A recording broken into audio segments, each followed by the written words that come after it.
The subtle click of the door latch stirred me awake. It was almost imperceptible, careful, but my instincts told me it was real. I blinked against the faint glow of the alarm clock, 2:03 a.m. For a moment, I convinced myself I'd imagined it. The room was still warm with sleep, heavy and hushed. Then came the familiar creak of the floorboard near the hallway, the one that always gave away anyone trying to sneak around. My heart skipped. In the pale light spilling from the window, I saw her, Ma, my girlfriend of 2 years. She stood poised, shoes in hand, hair gathered loosely at the back of her neck. She moved cautiously, pausing when she realized I was awake. "Where you going?" My voice was rough, a mix of whisper and edge. She froze, and in her eyes, I caught a flicker of something, guilt, fear, or something darker. Then her expression stiffened. "You don't control me," she said softly. "I never said that." I replied, my voice tight, "But it's the middle of the night. You're leaving my apartment." Her gaze dropped, and she slipped her shoes on without meeting my eyes. "Think what you want. I don't owe you an explanation." The calm in her voice was a blade, cutting sharper than anger, like this was ordinary and I was the unreasonable one. I rose and picked up the shirt from the chair. "You're not going anywhere until you tell me what's happening." She finally looked at me, jaw tense. "Step aside," she said. I didn't. We held the silence, staring at one another under the dim glow of the hallway. Outside, a car passed, headlights cutting stripes through the blinds like a warning. At last, she exhaled. "I'm meeting someone." "At this hour?" "It's complicated," she said. "No," I said, moving closer. "It's simple. Either you're hiding something or you're not." Her lips twitched into a fragile smile. "You wouldn't understand." The phrase set off a deep, sinking dread in me. Because when someone says that, it rarely means they're protecting you. It means you're not supposed to know. I reached for her arm gently. "Ma, talk to me." She recoiled. "I can't." I caught her wrist as she turned for the door. "Can or won't." Her gaze dropped. "Don't make this worse." "Then tell me the truth." I said, throat tight. "If it's over, say so. If there's someone else, just say it." The pause stretched infinite.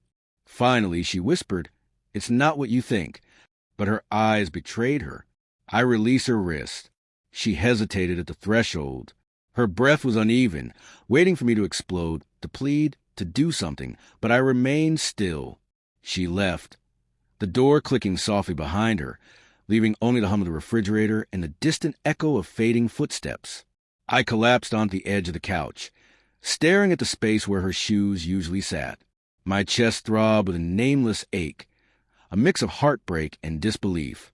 Slowly, the past months began to replay.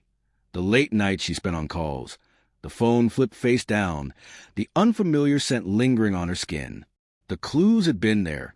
I had just refused to see them. At 2:47, I followed her. The night air hit like icy water. The streets were deserted, slick with drizzle. Ahead, I saw her, moving quickly, head down, phone in hand. She stopped at the corner, glancing at her screen. A black sedan pulled up, door swinging open. She hesitated for a heartbeat, then slid inside. The car drove away. I remained beneath the flickering streetlight, frozen, the image seared into my memory. Morning came, and I went through the motions, pretending nothing had happened. Coffee, cat mirror, I hardly recognized myself. By noon, my message. "Sorry about last night. I needed space." I stared at my phone. She typed, erased, typed again. "Do you want to talk?" I waited, then responded. "Come over tonight." She arrived around 8, weary and guarded. Her faint smile didn't reach her eyes. We sat apart on the couch, silence pressing down. Finally, I asked, "Where were you last night?" "With a friend," she said, looking away. "The one you can't know about." "No," I said, leaning forward. "I followed you." Her eyes widened. "You what?" "I saw you get in the car." "Who was it?" Her shoulders slumped. "It wasn't serious." "That's true, then. You're seeing someone." Tears welled. "It just happened. We were talking, and I didn't mean for it to go anywhere. Who? I demanded.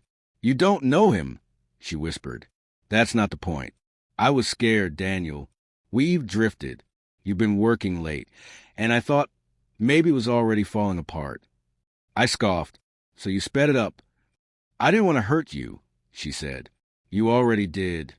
I swear it meant nothing, she pleaded. Just one night. I shook, rising to my feet. You left our bed to be with him. Don't tell me it meant nothing. She buried her face in her hands, quiet sobs escaping. I stared, seeing a stranger in a room where love once lived. Finally, she looked up. I said softly, I can forgive a lot, but not this, not the lies.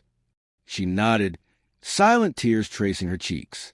She gathered her bag and left. The door closed. The scent of her lingered. I wanted to hate her, to erase her, but I couldn't. I simply sat, letting night creep in, shadows deepen, and silence swallow everything. And then it hit me.